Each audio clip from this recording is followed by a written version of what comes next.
Hey everyone, welcome back to the Space Report Podcast. Seth here, and this week Jared and I talk a lot about some more life lessons compared, linked with space as our main topic. We also go over some new rocket development and a science mission that's being delayed.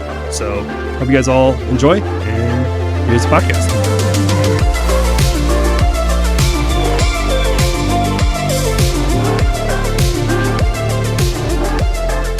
Hey, we're here. And we totally know what we're doing. Like we do this for a living. We're professionals. I don't know, but I don't call it doing it for a living. Okay, but we're professionals. We're doing it. Well, you do video for a living, so something like that. That's what they say. And now you do audio for a living with your new mic. Yeah, my new mic. Yes, look, hey, it's glorious. We're getting now. We don't match. Even more. We never did. We never did match. But I was hoping I sent you my mic. I'm like, oh, we'll have we'll at least have matching mics. And then you said like, oh, I got the real one, not the baby one. Well, real, but I also got a chance to take advantage of a Black Friday sale, so couldn't pass it up. And especially on a Shure mic, when it's on sale, you got to get it. Yeah, I agree. Okay. Yeah. You know what I got though this week? Starship. Got a Starship later. You ever make a financial decision and then it shows up and you're like, why did I make that financial decision? Immediately buyer's remorse. Like, not I would say buyer's remorse. It's like I could have spent that, like, I don't know, it was like $200 or something. I could have spent that so many better things. Could you? They had I think it was cheaper if I would have gotten the scale model, because they had when they announced these items, they had two items. They had the scale model and they had the lighter. And I think the scale model was larger, also made of metal and cheaper. And I said showing up on camera better. I got the smaller, more expensive, less useful lighter. You got a lighter. I mean, yeah, for all my cigars I smoke. It's a torch. Which I don't. For when I make creme brulee, yeah, which I do. There you go. Every week now with my Starship lighter. I'm actually going to write a joke review about it, I think, or some sort of review about it, I think. Nice.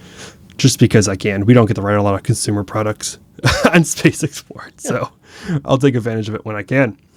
All right, let's get into this week's news short bits before I get to our main topic, which is our main topic is a little bit different this week.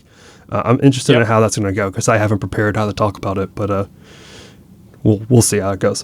All right, first up, Firefly tests its next-gen engine. I have to open a link for this one because I kind of forgot what the engine's called. But this last week, Firefly had a couple different news items come up. First up was their is it Miranda? Is that what they're called? Miranda. Yeah, Miranda engine was test fired out there in their facility in Texas.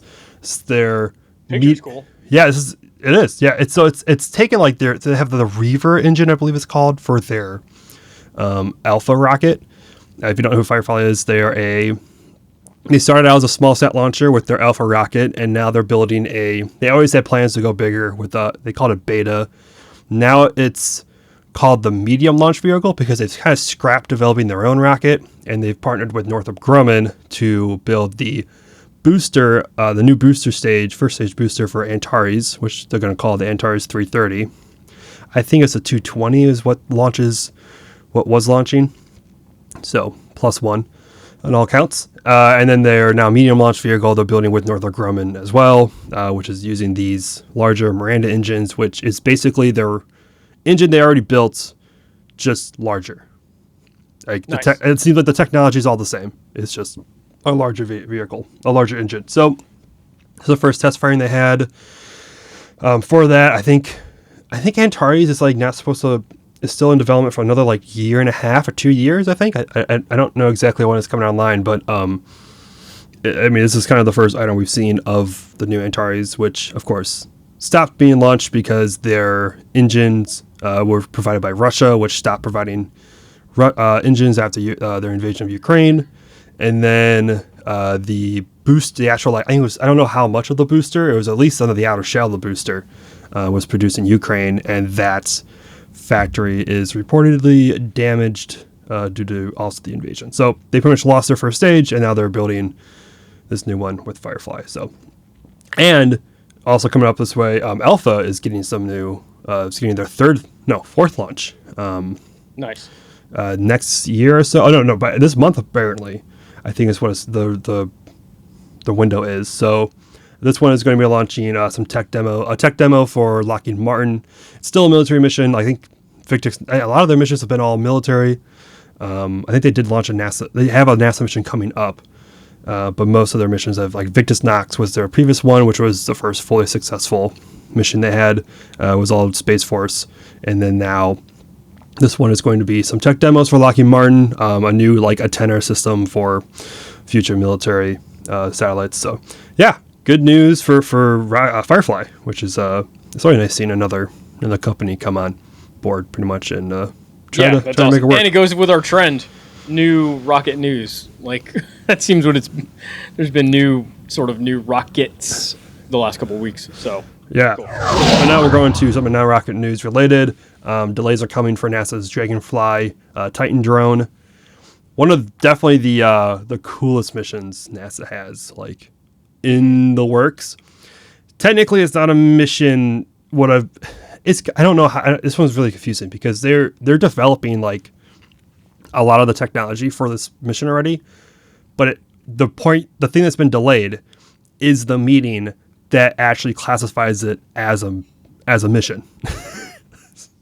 Which and like gives it like proper funding and like decides the launch possible launch dates and all that stuff. So because of all the budget shenanigans that are happening in Congress recently, because I still don't think we have a budget. What are you talking about? Yeah, this never happens.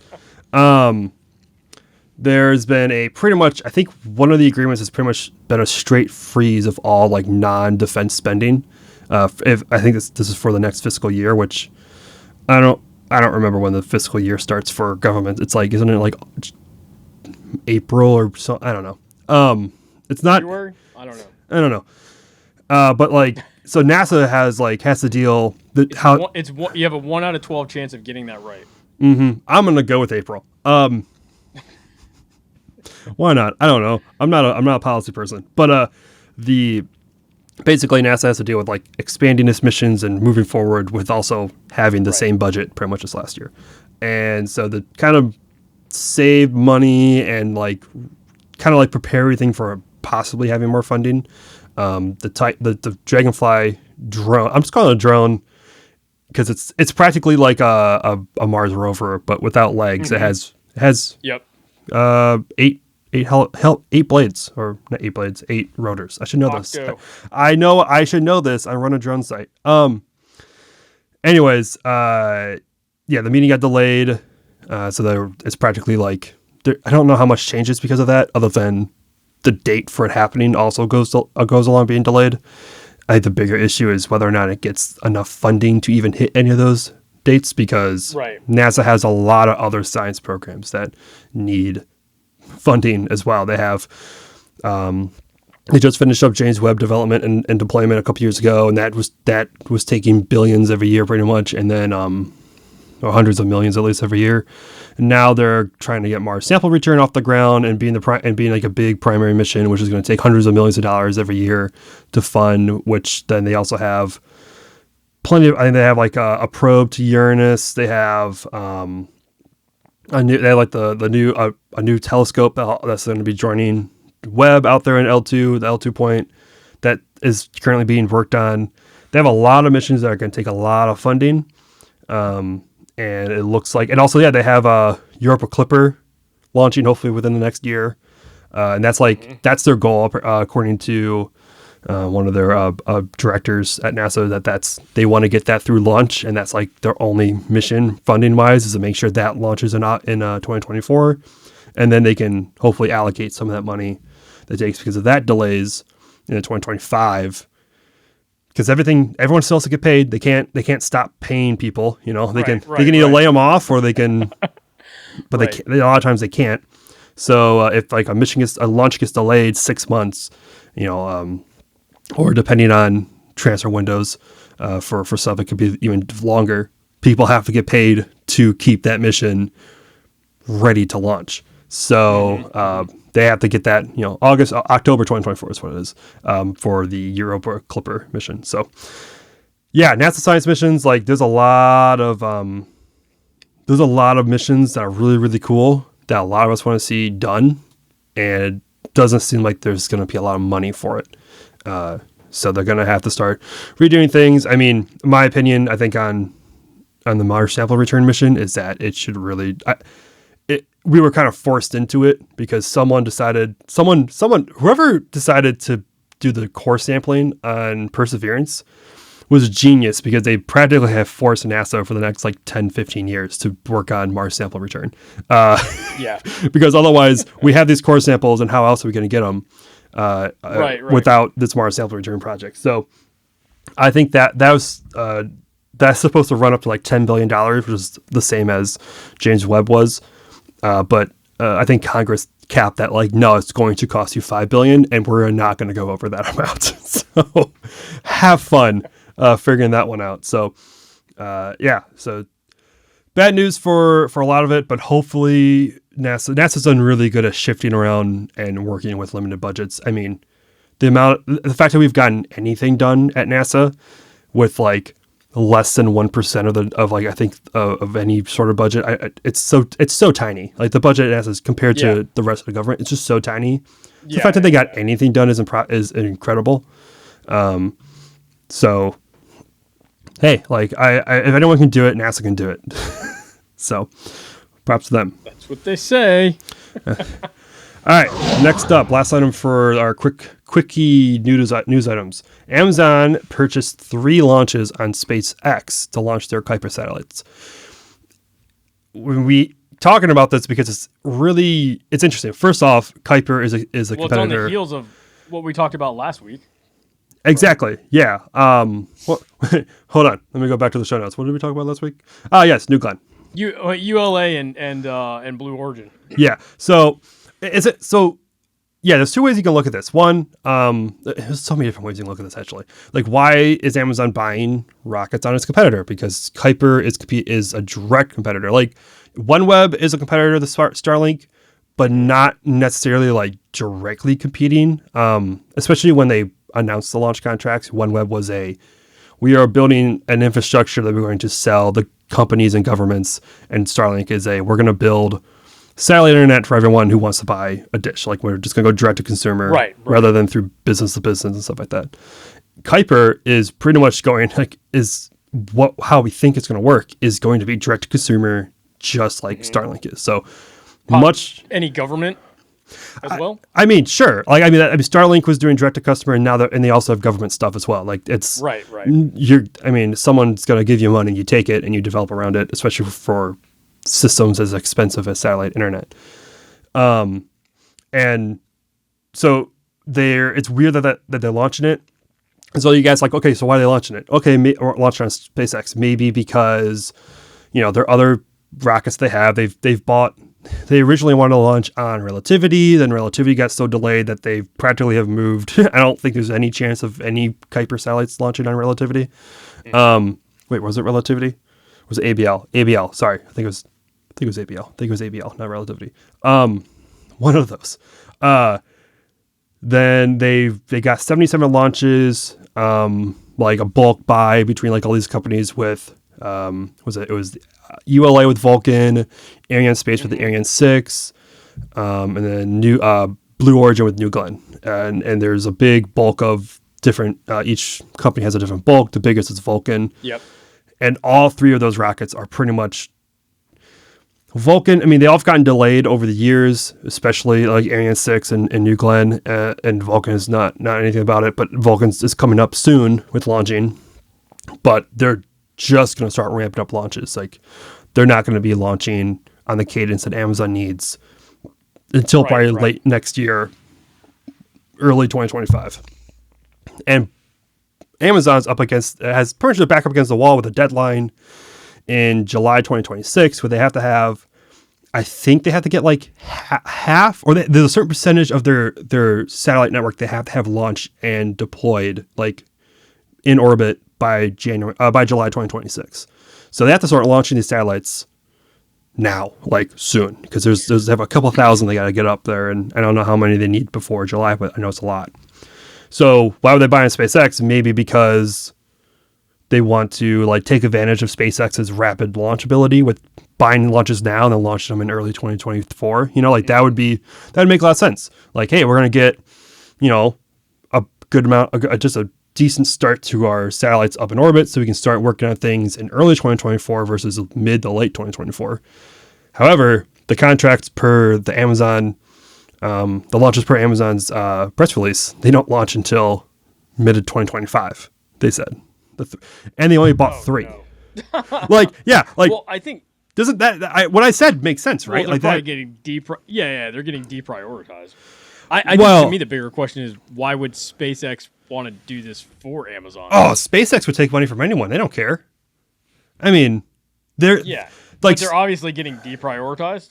Elon's been very open that like they'll launch any of their competitors on their rockets. Like he's very open to it, and deprioritizing their competitors on your rocket, like anyone can look at that and be like, okay, that's a little shady. Like who's running a monopoly now with their launch contracts? You can't, using, and SpaceX wants to launch as many rockets as possible. Like they want to launch every 2 days next year. So why would they push rockets launches? Why would they turn that down? They would love to launch them, this year if they could.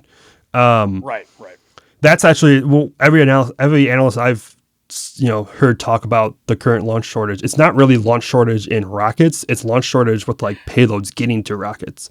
And then you only have one operator, which sucks. So you want more operators, but getting your satellites to the rockets is really because we've seen SpaceX, they can launch a couple times, every couple of days if they really want to. So right.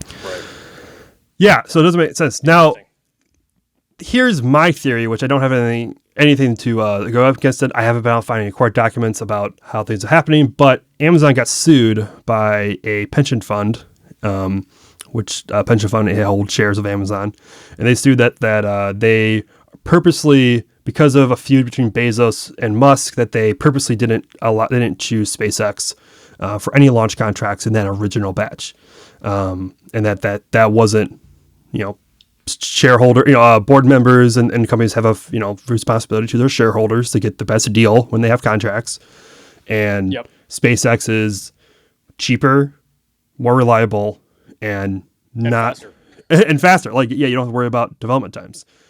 Now if they were, it's that Venn diagram. Cheap, fast, and SpaceX has all of it. Now if they would have said that, if they have reasons for it, like they could. There's multiple reasons why Amazon could say they didn't, but this announcement came out like a couple days before they were supposed to defend their argument pretty much in court about this lawsuit about why they didn't. So a couple theories around what's happening. Maybe Amazon didn't think that SpaceX would give them a contract because of Starlink's competition. And then they went through and did like, oh, we'll try to get 3 launches and maybe they won't do it. And then SpaceX says, oh yeah, sure, we'll take your money. Yeah, we'll do it. Yeah, sure. Please hand us your like hundreds of millions of dollars. We'll take that. Maybe, or maybe it's not the. I think Amazon, some official Amazon has said that Falcon 9s aren't the most efficient for this. So I don't know. So like maybe they, I think they said like the Vulcan can launch way more satellites for them than the Falcon. Yeah, at once. So that's why. But then maybe they just bought these 3 missions just to make their shareholders happy. Like, hey, we are launching with SpaceX now. Like we didn't leave them out. Like here's a contract. We're gonna launch with them. It's just like buying 3 launches and pushing it back to 2025 when you need to be launching satellites now just doesn't make sense to me. Like there's something going. There's something weird here.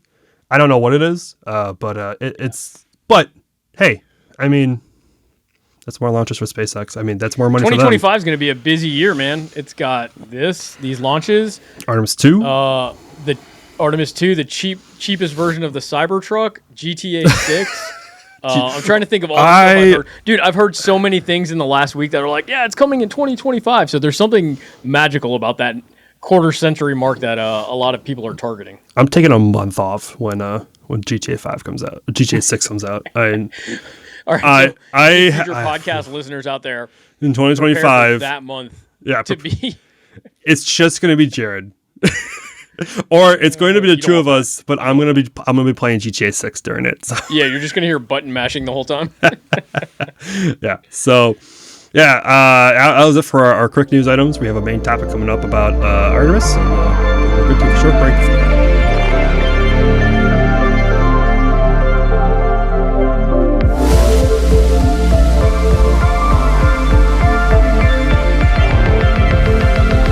All right, guys, welcome back to the show. And this week's main topic is a little different because it's not a news item that we reported on. It's not really like anything new. It's more like a topic that got brought up in a YouTube video of a YouTuber that I watch a lot of, and a lot of us probably watch a lot of. But if you know who Smarter Every Day is, you know who I'm talking about. And you probably know the video I'm talking about because recently he was able to do a talk. I don't know when this. I remember this event happens early in the year, so I don't know how long it took for him to get the video and publish it. But he did a talk in front of a lot of NASA officials about the problems with Artemis, and it's less about the problems with Artemis and more like do we actually know what's happening? Like, does anyone really know? It's the age-old question of like, you don't know what you don't know type deal. Yes. And I wouldn't say it wasn't like, it's funny if you go back and when watching the video, like it feels like it's almost,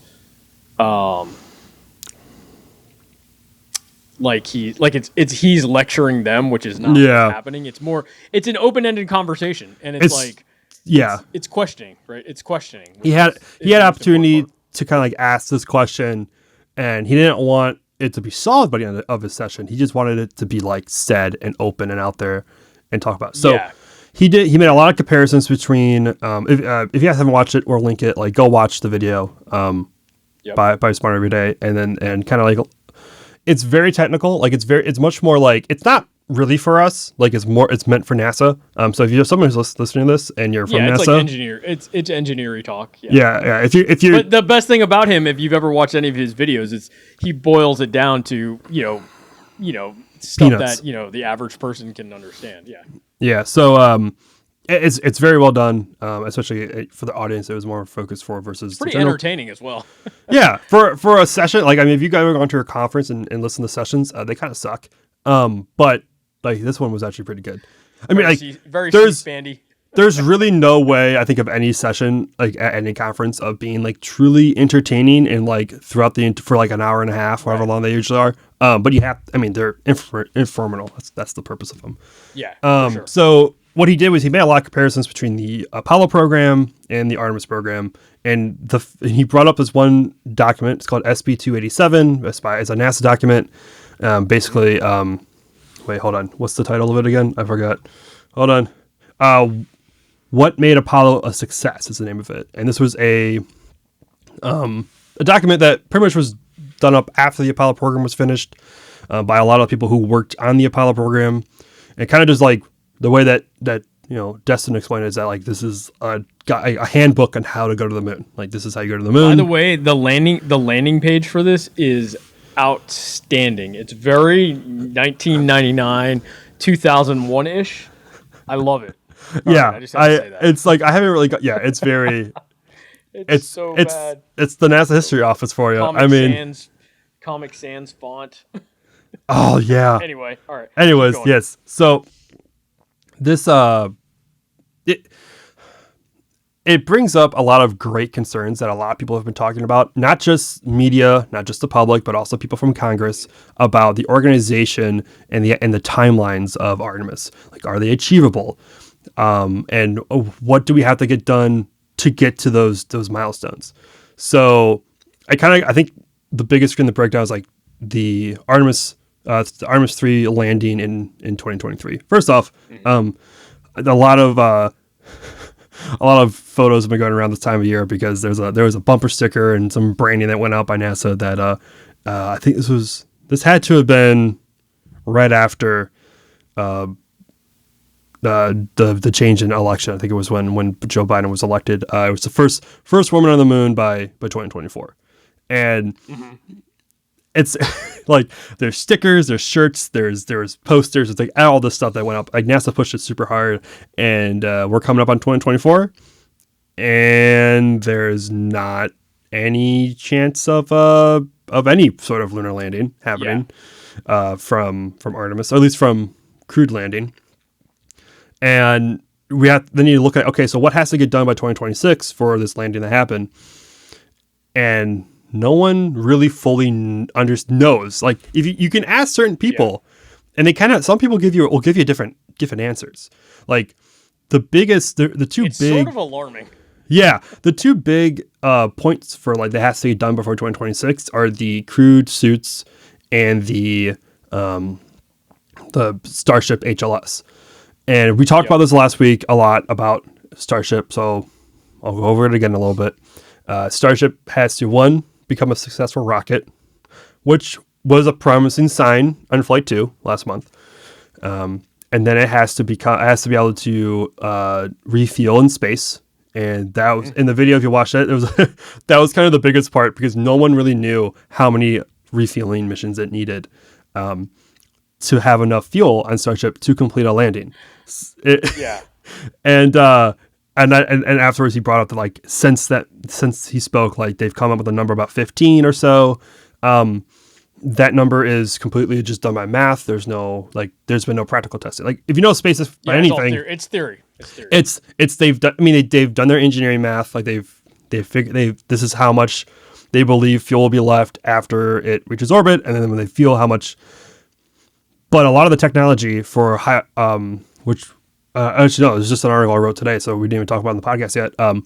That the technology for transferring cryogenic fuel doesn't really exist in space. In space, it doesn't exist, and SpaceX possibly be testing it on a future Starship flight. The recent guess was Flight 3, but we'll see if that actually happens. That's still a possibility, not necessarily a solid option. So they have to develop that technology. Then they have to start. Then they have to figure. Then they have to build out the ability to launch 15 times in a time frame to where they can fuel up a rocket. Where are they going to refuel this? Are they refueling this in LEO? Are we refueling this out in the moon? How long does it take to get out there? Do they have the ability to keep the fuel? There's a lot of questions. There's a lot of questions, and I'm sure someone at NASA has answers to those.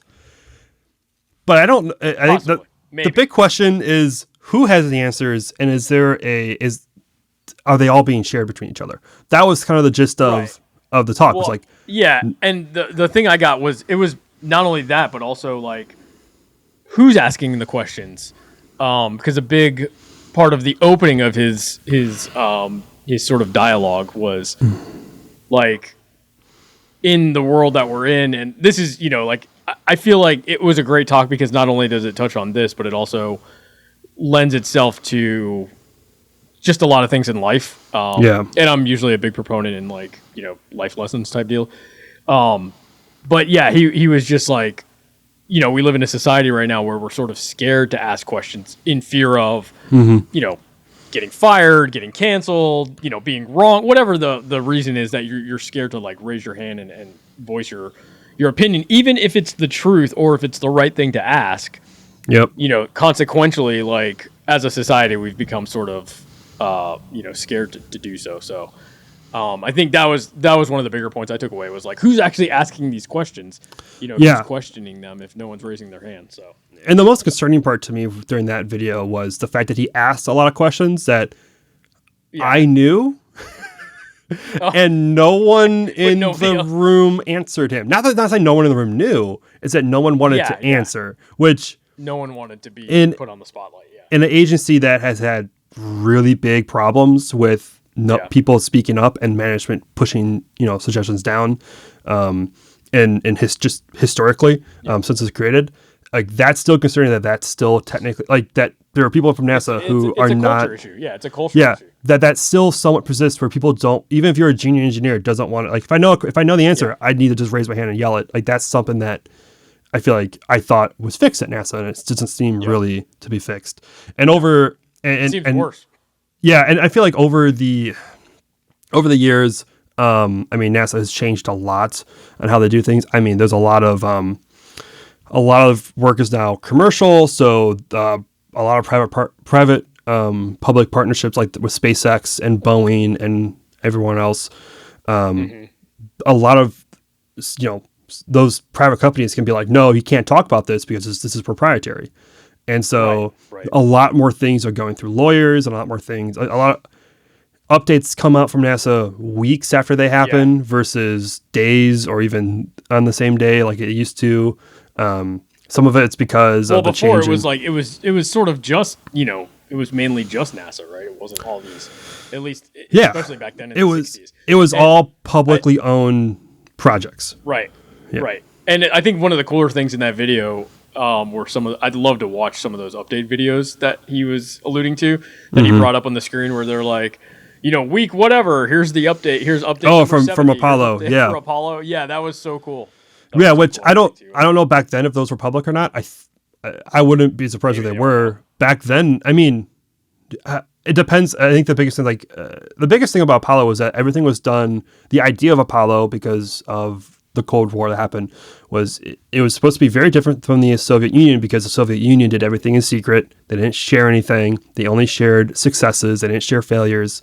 And the only way we knew about any of this happening was through spy planes and intelligence gathering, all that stuff, like through military. Like that's the only way we figured it out. The government wouldn't publicly share anything. So Apollo was supposed to be very open, very public.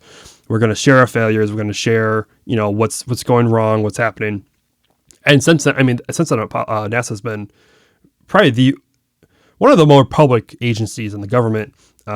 It's hard to say that in the last couple of years, but historically compared to everyone else, they're still one of the more very public companies that not many other agencies allow press so close to everything. I want to say yes, you can't get any more closer than the White House press pool that are literally in the White House, but they're literally shut off into a room. They can't really go much else. There's 2 places they can go.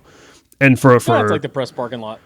True. Yeah. But there's so many events happening, and there's so many ways you can find information, like the blogs and the press releases and social media and all that stuff that they share so much compared to other agencies, even though sometimes it's been harder and harder to kind of get past the lawyers. But I don't know. I think I believe this is very old because I know like I said, I think this event happens earlier in the year. So I don't want to bring this up now the video is public. Maybe we shouldn't all go out and go be like, oh no, this is all bad, because there's been a lot of time. There's been a lot of time for change between now and when that event happened. Sure. But I think it's very important for all of us to just kind of look at, hey, that 2026 deadline, according to not just a lot of people in the public, but according to NASA's Government Accountability Office, that 2026 deadline, not happening. And it's not because technology is hard. It's a lot of times it's because of other factors that we can change, like better communication, better openness, and better politics. Yeah. Funding. Yeah. I think that's the biggest problem is that, because there's so much not being talked about, and it's just hey, yeah, we'll get this date, and then they miss it by a couple months. Don't want to put anyone on blast for being really bad at deadlines, but SpaceX. But yeah, that would be, it's just better openness. Just especially with the thing that really irritates me is that we have so little about Blue Moon, and that's publicly, it's not 100% funded by NASA, but a good amount is funded by NASA, and we still don't. All we know is that there's a mock-up. That's it. And Blue Origin is super secret. It's not just, I don't want to just blame SpaceX for a lot of their being right now the number one kind of lander that needs to be done. But Blue Origin, also very, very secretive with the public and all things out, in which if you look back at how Apollo was ran, there was never. The only thing is, a lot of it was still relatively proprietary. It was sensitive. We don't want to share how we're doing this because we don't want the Soviet Unions to be able just to copy us. But everything was, they had weekly updates, and hopefully there's still those weekly updates happening in somewhere in behind closed doors. But at least having more publicness, more openness to the public would be really nice. So for the public to know exactly where people are. And you can say both SpaceX is both being really good at that and really bad at that. It is your money. At least part of it is. Yeah. A good chunk of it all is. So yeah. it was a really good video. It really opened up. Like I had another main topic up, and then as soon as I watched the video, I'm like, nope, we're gonna talk about this because I think it needs to be brought up. It was good. Yeah, I'm glad you suggested that we watch it. So, and on top of that, there's a ton of good nerdy stuff in there. Yep. Like the lunar lander part was really cool. Listening to, why you need to use an actual, like test pilot type. Yes. Practice. I didn't even think about that. Like a simulation. Yeah. Yeah. No, that whole section was awesome. I don't even know. Yeah, that would be. I didn't even think about that point until he brought that up about how when Apollo for lunar landing training they had what was it called again, the Apollo landing trainer video. I don't know. If you watched, I know For All Mankind had it in the first season, and then First Man? First Man had parts of it. Yeah, there's some great scenes in First Man. Yeah, so if you watch either of those, you know what I'm talking about. Otherwise, look up like Apollo lander trainer. It's probably somewhere on that line. And pretty much it was a jet engine face downward that would kind of simulate 1/6 gravity. Not exactly, but close enough. Yeah. But I didn't even think about this. Like, it's not really physically having like the same, like air, like 1/6 gravity and the same controls and all that stuff that you would have on the spacecraft. But like, just having the human be like, listen, either you're going to land this, die, or eject. Like there's or get seriously, or get seriously injured. Like they're like your life and your bodily ability of doing anything is on the line. Can you land this? Because that's just a very different way of doing. Which is why a lot of astronauts still do jet training. They still fly their jets a lot because that's the only way right now that they can get like I am in control. And if I get this wrong, like bad things happen.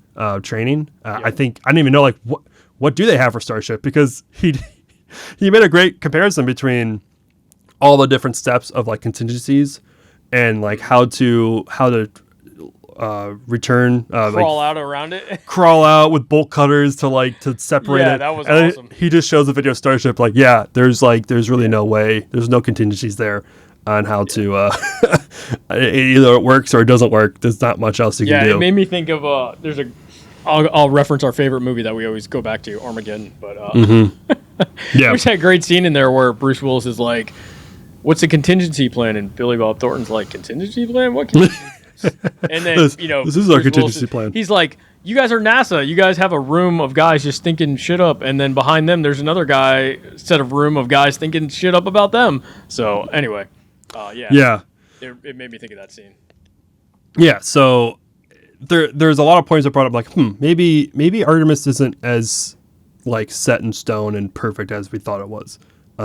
Although he did end it, he's like, I'll be a good guy soon. Trust me. Like and Tristan is like, okay, we have this. Now how do we make it work? Like, we are kind of stuck with what we have. It's like the ship has gone too far out to sea. We can't turn it around and start. We can't. Now, right? Yeah, we can't. There's no time to turn around. Like that's not really what he was saying, and that's not what we're saying. Still, like, there's no time to change it. But maybe there is some areas. No, but the time travel analysis or the time travel analogy was really good, right? It was like all these movies show like if you go back in time and you do something that has this butterfly ripple effect for the future.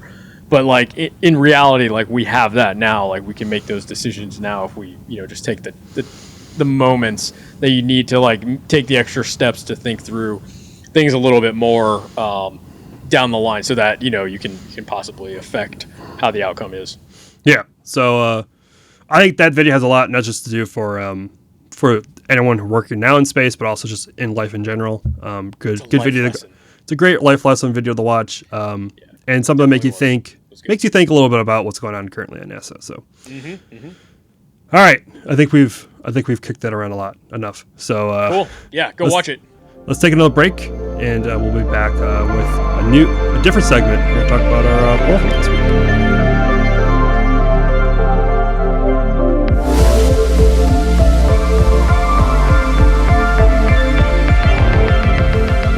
All right, we're back, and we have a poll this week. Well, we had a poll last week. We have a poll this week, too. So we're going to replace this, we're going to test it out, right? See what this does versus us coming up with like sort of like a hot take or an opinion. Yeah, and some weeks the hot takes aren't really hot takes; they're just statements. Yeah. Last week.